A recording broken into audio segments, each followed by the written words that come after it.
안녕하세요, 모자빌런입니다. 디즈니 빌런의 역사에 이어서 디즈니 공주의 역사도 하게 되었는데요. 첫 번째 타자로 디즈니 르네상스의 대표이자 디즈니의 아이돌인 에리얼을 소개하도록 하겠습니다. Watch and you'll see.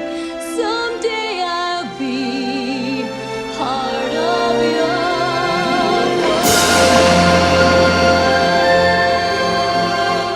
바닷속 인어들의 나라 아틀랜티카의 왕인 트라이튼에겐 7딸이 있는데 이들 중 막내 공주가 빨간 머리에 똘망똘망한 눈을 가진 16살 소녀 에리얼입니다. 예쁘고 노래도 잘하면 모험을 좋아하는 자유로운 성격의 공주님이죠. 얌전하게 짝이 없는 고전 삼공주에 비하면 심하게 활발하지 않나요? 옆에 저 찐빵같이 생긴 생선은 친구인 플라운더입니다. 에리얼에겐 특별한 취미가 있는데요. 바로 인간들의 물건을 수집하는 것입니다. 이곳저곳에 모험을 다니는 이유도 가라앉은 육지의 잔해를 수집하기 위함이죠. 보물을 파헤치듯 인간의 물건을 수집한 에리얼은 그걸로 자신의 비밀 아지트를 궁전처럼 꾸며왔습니다. 정확히 무슨 계기로 인간의 물건에 관심을 가지게 되었는진 나오지 않지만 아버지인 트라이튼이 인간을 경계하고 접촉을 금하는 묘사와 에리얼 본인의 성격을 고려하면 하지 말라니까 더 하고 싶어진 게 동기가 아닐까 싶습니다. 이런 걸 칼리굴라 효과라고 하던가요? 어쨌든 이와 같이 에리얼을 상징하는 미덕은 호기심입니다. 인간 세상을 동경하고 인간을 경계하는 아버지를 이해 못하죠. 에릭 왕자와 만나게 된 계기도 바닷속에서 보이는 불꽃놀이에 호기심이 생겨서였습니다.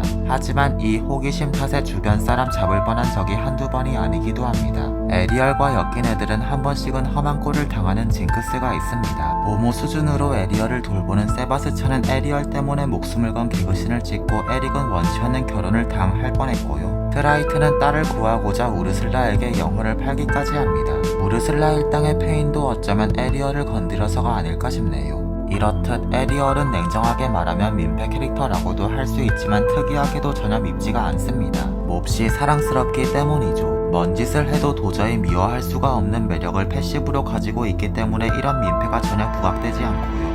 피해받은 이들이 에리얼에게 몹시 헌신적인 것도 있습니다. 친구로서, 아비로서, 신하로서, 연인으로서 그들이 저마다의 방식으로 에리얼을 사랑하기 때문이죠.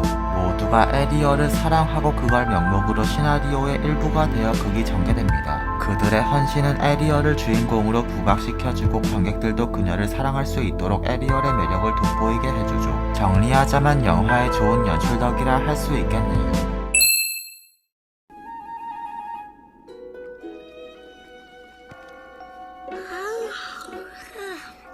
에리얼은 영화 이전의 시간대를 다룬 TV 시리즈에서도 주인공으로서 활약합니다. 방금 나온 거긴 시리즈에서 나온 에리얼의 개인 침실이죠. 친구가 플라운더밖에 없는 듯한 원작 및 다른 작품들과 달리 여기선 제법 많은 친구들을 사귀고요. 이 시리즈에 따르면 플라운더와는 서로가 미취학 아동이던 시절 무리에서 떨어져 혼자 남은 플라운더를 에리얼이 호기심에 다가가 친구가 되었다네요. 또한 영화 이전에도 에릭과 만난 적이 있다고 나왔습니다. 에릭이 그물에 걸린 돌고래를 구해준 걸 에리얼이 몰래 지켜본 적이 있다네요. 비록 얼굴은 못 봤지만요. 아빠만큼은 아니어도 에리얼은 인간을 악한 존재라 알고 있었는데요. 에릭 덕분에 그 인식을 깰 수 있었습니다. 최초로 본 선한 인간이 미래의 신랑이라니 상당히 훌륭한 시나리오죠. 이것 말고도 여기저기에 모험을 다니며 다양한 에피소드를 찍습니다.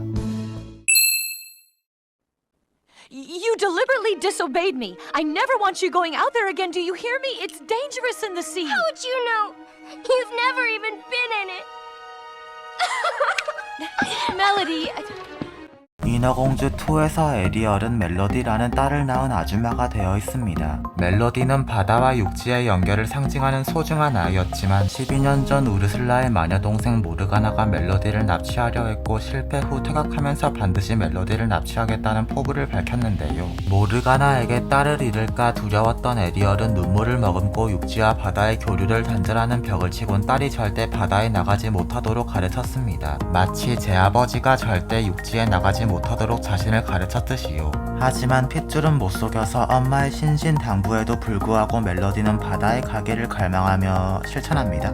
데자뷰가 느껴지는 게 인어의 피와 부모만 안 들어 처먹는 피, 둘 중 하나 혹은 둘 다를 가진 것 같죠. 인어공주 2편 덕에 에리얼은 디즈니 공주들 중 유일하게 엄마까지 되었습니다. 디즈니 공주들은 상품 아니 동심을 위해 항상 소녀여야 할 텐데 실로 파격적인 스토리네요.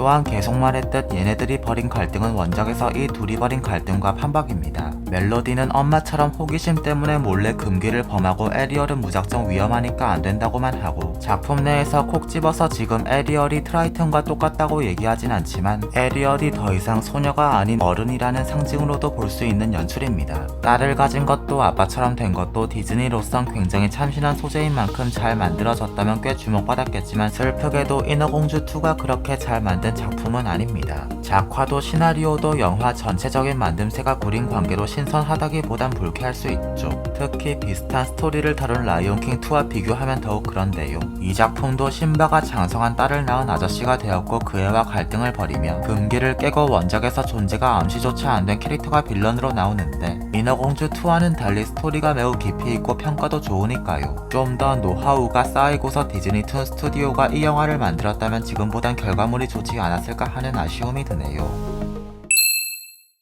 So many places I want to see. I know I'll get there someday. I'll find a way, somehow. I'm sure of it.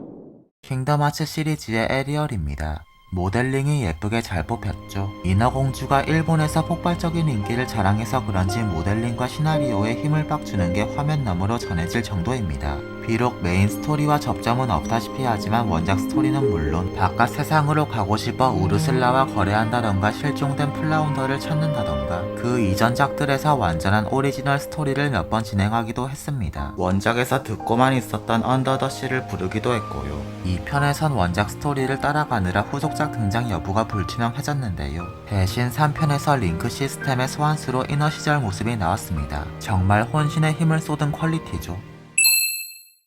I remember her and how we were. I remember wanting what the evening would be bringing. I remember singing under the bright blue endless sky. 3편은 원작의 프리퀄로 에리얼의 어머니 아테나가 중요 인물로 나옵니다. 음악을 좋아했던 아테나는 인간들 때문에 요절한 안타까운 인물입니다. 에리얼이 아주 어렸을 때 돌아가신지라 그녀는 엄마와의 추억도 음악의 기쁨도 기억하지 못하고 있었죠. 트라이튼은 아내를 너무나도 사랑했기에 그녀와 사별한 후 마음의 문을 닫았고 아테나가 좋아했던 음악까지 아틀랜티카에서 금지시켜 버렸는데요. 그 후 트라이튼은 엄격하고 쌀쌀맞은 사람이 된 데다 딸들에게까지 예전의 따뜻한 모습을 감추느라 에리얼은 피폐한 하루하루를 보내고 있었습니다. 하지만 어느 날 플라운더라는 물고기가 음악을 하는 걸 듣고 관심을 가지게 된 에리얼은 그와 친구가 되고 어쩌다 세바스찬이 몰래 주최하던 비밀음악 클럽에까지 몸을 담게 됩니다. 그리고 세바스찬의 도움으로 엄마가 살아있던 시절의 추억, 아버지가 행복이 뭔지 잊어버렸다는 사실을 상기하게 되죠. 인어공주 3편에선 다른 작품과 확연히 다른 에리얼의 색다른 모습을 볼 수 있습니다. 말씀드렸듯이 에리얼은 삐뚤어진 트라이튼 때문에 힘든 나날을 보내고 있었는데요. 덕분에 다른 작품의 밝고 활기찬 에리얼이 아닌 차갑고 우울한 에리얼이 작품 전반에 나타납니다. 이런 말하긴 못하지만 쿨한 매력도 보이고요. 결국 비밀 클럽의 위치가 발각되자 트라이튼과의 갈등도 크게 달하는데요. 이 부분은 원작은 물론이고 에리얼이 등장한 다른 모든 작품을 통틀어도 없을 감정적인 싸움입니다. 이런 차가운 모습 덕에 극중에서 가끔 본래의 밝은 성격을 되찾을 때 카타르시스가 나타날 정도입니다. 마지막엔 결국 해피엔딩을 맞이하고요. 이렇듯 에리얼의 색다른 모습도 볼 수 있고 2편과 달리 3편은 작화며 시나리오의 퀄리티가 훌륭한 편이기까지 합니다. 다만 아쉬운 건 이 작품이 에리얼이 15살 때라는 설정인데 원작과 연결하면 그 고생을 해서 음악을 되찾아 놓고 1년도 안 되어 음악은 뒷전에 인간들 물건에나 관심 가졌다는 게 됩니다. 그렇게 보면 애가 너무 즉흥적이란 생각이 드네요. 여담이지만 쿨한 에리얼도 그렇고 플라운더의 비트박스나 세바스찬의 비밀 클럽에 가입한다는 느와르풍 전개 등 3편은 유독 현대적인 분위기의 작품인데요. 이에 대하여 에리얼 성격도 원래는 더 현대적으로 묘사하려다 조디 벤슨이 반발해서 바뀌었다는 일화가 있습니다. 타협점을 찾아서 다행인 것 같네요. Ariel? Princess Ariel? What are you doing here? Sophia's amulet brought me here to help. 디즈니 공주들이 아발로의 부적의 힘으로 가끔 등장하는 리틀 프린세스 소피아에서 에리얼 역시 등장합니다. 소피아네 가족이 해상 여행을 떠났을 때 소피아는 부적의 힘으로 인어가 되어 한 인어공주와 친구가 되었는데요. 여차저차해서 공주가 납치당하고 인어들은 소피아 가족이 범인이라 믿으며 보복하려 듭니다. 소피아는 진실을 호소하지만 아무도 믿지 않았고 심지어 자기 가족도 안 믿는 상황. 절망하고 있을 때 에리얼이 소환되어 희망을 잃지 말라며 듀엣도 부르고 인어공주의 언니에게 도움을 청해보라 합니다. 트라이튼 때문에 수집품이 전부 파괴되어 모든 희망을 잃었던 원작 장면에서 따온 듯한데 에리얼이 찾은 희망이 마녀와의 거래였던 걸 생각하면 아이러니하죠. 소피아와 부르는 노래 퀄리티가 꽤 훌륭한 데다 간만에 스크린에 나왔던지라 평가는 좋지만 모델링이 약간 아쉽게 뽑힌 게 흠입니다. 킹덤 하츠가 워낙 잘 뽑아서 비교도 되고요. TV 시리즈에다 2D 공주라 어쩔 수 없다 쳐도 다른 공주들에 비해 에리얼은 유독 이질적이어서 많이 아쉽습니다. And I hope that you can accept me for who I am or am around water. Well, this is me.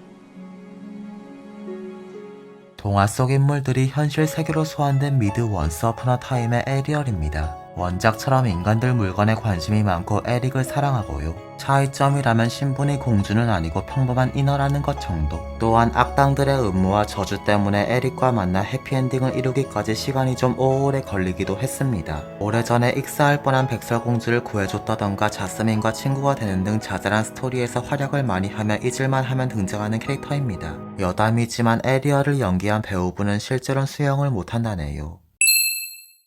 I have to assume you made a deal with an underwater sea witch where she took your voice in exchange for a pair of human legs? No! Good lord! Who would do that? 주먹왕 랄프2 오마이 디즈니 웹사이트로 등장한 에리얼입니다. 다른 공주들과 함께 놀고 있다 바넬로피와 만나 친구가 되고 티셔츠도 입게 되죠. 티셔츠에 적힌 문장은 원작 테마곡인 파트 오브 댓 월드의 구절에서 따온 겁니다. 공주들 중에서 라푼젤과 함께 은근히 비중이 높은 편으로 유일하게 노래도 한 소절 불러서 I once had a dream that I might wear a shirt. 바넬로피에게 노래의 중요성을 깨우쳐 주었습니다. 랄프2의 등장 공주들이 원작 작화 그대로 3D화를 거친 게 아니라 랄프2 그림체에 맞춰 디자인된 거라 같은 3D 공주 포함해서 디자인이 이질적으로 변한 애들이 많은데요. 에리얼은 이들 중 3D화가 이질적이지 않게 잘된 몇 안 되는 공주입니다. 같은 르네상스 공주인 자스민과 벨은 다소 이질적으로 뽑혔는데 에리얼은 정말 끝내주게 잘 뽑혔죠. 비중도 은근 높아서 과연 디즈니의 아이돌이란 걸 오랜만에 실감할 수 있습니다.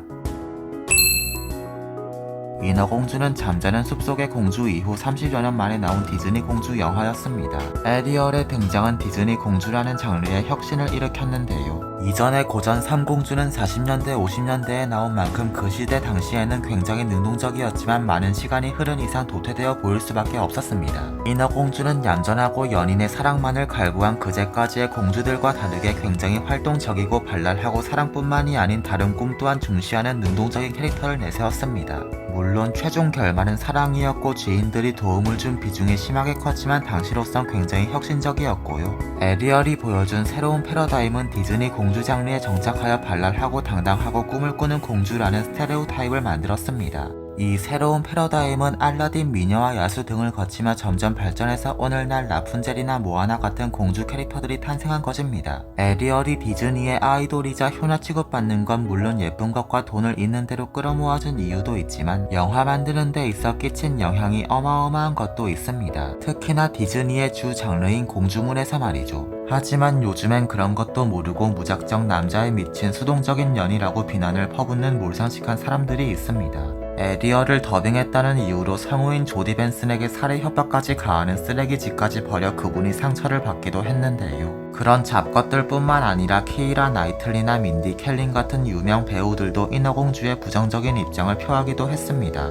아무래도 고전 공주 영화와 신흥 공주 영화 그 사이를 잇는 중간다리이자 능동적인 공주의 시발점이라는 위치 때문에 날선 비판의 대상이 되는 것 같네요. 안타까운 일입니다. 이 영상이 에리얼을 다룬 만큼 현재 인어공주 관련해서 최대 이슈를 얘기하진 않을까 기대하신 분들도 계실 테지만 디즈니 캐릭터의 역사 시리즈는 출시가 된 것들만을 중점적으로 다루고 미개봉작은 하지 않을 계획입니다. 예고편이라도 나왔다면 약간 얘기했을 테지만 워낙 논란이 되는 이슈라 예고편도 안 나온 지금 시점에 그냥 만들어버렸습니다. 저 참 현명하죠. 구독과 좋아요 부탁드리고 지금까지 모자빌런이었습니다. 감사합니다.